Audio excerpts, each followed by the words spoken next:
Ceturtā, iespējams arī izšķirošā fināla spēle. Savā starpā tiekās Hokeja klubs Zemgale LBTU pret Hokeja klubu Mogo. Kristers Ansons Begovam teicam iespēja. Netrāpīs šeit vārtos. Pirmo reizi diezgan bīstam tiek apdraudēts Nils Mauriņš. Mogo komanda varēja spēlēt no aizsardzības. Begovs labas piespēles šķērsām metiens. Mauriņš atcita. Skatīsimies arī, kā mūsu valstsvedības izsēja veiksies tikmēr Alsas ieslo pretnieku aizsardzības zonā. Šoreiz mazliet nepārdevicinoši. Es gribēju teikt, pirmo reizi tāda kā nebija ļoti spēcīgs metiens, bet trāpīja pa tveramā cimda maliņu. Neizdodas uzreiz pāriet uzbrukumā Jelgavniekiem. Bernhards tur laužās. Aptur Renards Bērziņš. Bernhards atgūs ripu, piespēl vārtu priekšā metiens, bet ripa nav vārtos. Nils Mauriņš. Un pēdējā minūte jau sākusies pirmajā trešdaļā ļoti raiti. Rīt sotnieka metiens. Parasti, ka zināms, spēlētāji pēc karjeras beigām pievēršas šādam metiens. Vārti! Gustavs Millers izdarīja metienu, un šoreiz netika Nils Mauriņš ar šo metienu galā, un beidzot Zemgales komanda ir vadībā sērijā. Es domāju, ģērbtums gols pēc visām labākajām definīcijām. 36 sekundes. Šobrīd plaši cenšas nospēlēt, lai varētu izvietoties sotnieks. Spēlēs vārtiem. Žalabovskis nespēja apturēt ripu. Maslovskis to gan atgūst. Un vārti! Līdz tukšiem vārtiem izspēlē. Un Elvis Žalabovskis panāk izlīdzinājumu, realizējot skaidrisko vairākumu. Jeb jau bija beidzies tomēr. Skatīsimies. Sābols samainījis pilnīgi visus uzbrucēju trīniekus. Metiens. Mauriņš pēdējā brīdī pamana ripu, bet atvēra to. Tur bija arī Vutkevičs atkārtots metiens. Ločmelējs dodās priekšu paciņos. Metiens. Atcita priekšā Ozols. Zemgalē Jirgens. Laba izspēle, bet šeit pa daudz jau tās piespēles. Tomēr nonāk labā metiena pozīcijā Bernhards. Lielicis nospēlē Nils Mauriņš. Tā labi iespēja bija Zemgales komandai.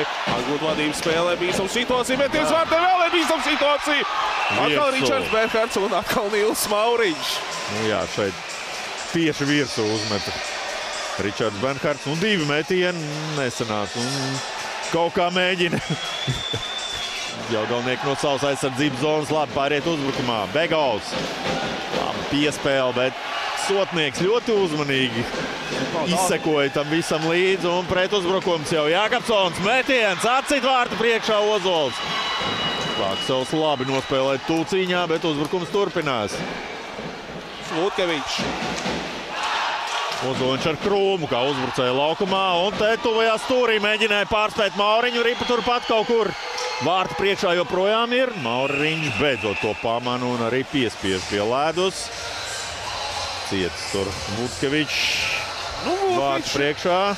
Mārtiņš Karsums. Vutkevičs ar šo pagriezienu mēģināja izdarīt kaut ko līdzīgi. Vārti! Rikošets! Jo ripa aizlidoja pavisam citur, kā izdarīts metiens, bet skaidrs vairākums ir realizēts, un tas ir svarīgākais. Nu, nepaveicās šeit Mauriņam, tā laikam var uzreiz pateikt. 1-1 realizēties skaidrs vairākumos, un 2-1 stāvā atkal eksplodē Jelgavas ledushalli. Allaž var rasties situācija, kad ir vairāk spēlētāji laukumā. Tagad Krūms, ripa vārtu priekšā, tā nav piespiesta. Bet vārti gan ir izgrūsti. Nu, mēs atceramies arī iepriekšējā spēlē tieši šie vārti.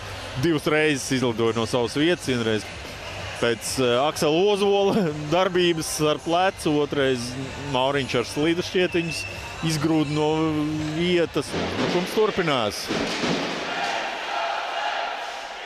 Trasašenkovs arī mēģina izsļot ripas vērtākā pozīcijā. Viņš ripas saglabā, tā spēlē apakaļ Briedim. Briedis. Nu, bīstams metiens un te izskatījās tukši vārti. Šeit Nūji pielika aizsargs. Krišāns Rēdliks pavērsienu spēlē varbūt pat ļoti īsā laika periodā. Un te zaudēt ripa. Iespēja Buciniekam nav metiena. Izrāvās vienatnē. Caur aizsargiem uz otru pusi sotnieku metiens neapturot un Divcīņā tur neizdodas uzmest pa vārtiem, ripa gan nav piespiesta. Acīts tur tieši uz nūjas pretiniekam, bet uzreiz nevarēja uzmest Mogo spēlētājs. Un šeit Sotnieks netrāpa vārtos. Visticamākais Mogo komanda gribētu iemetienu. Zemgales aizsardzības mējā metiens, Ozols ripa notvēr. Skan sirēna par 4. finālsērijas spēles beigām un izcīna pirmo uzvaru šajā sērijā Zemgales komanda.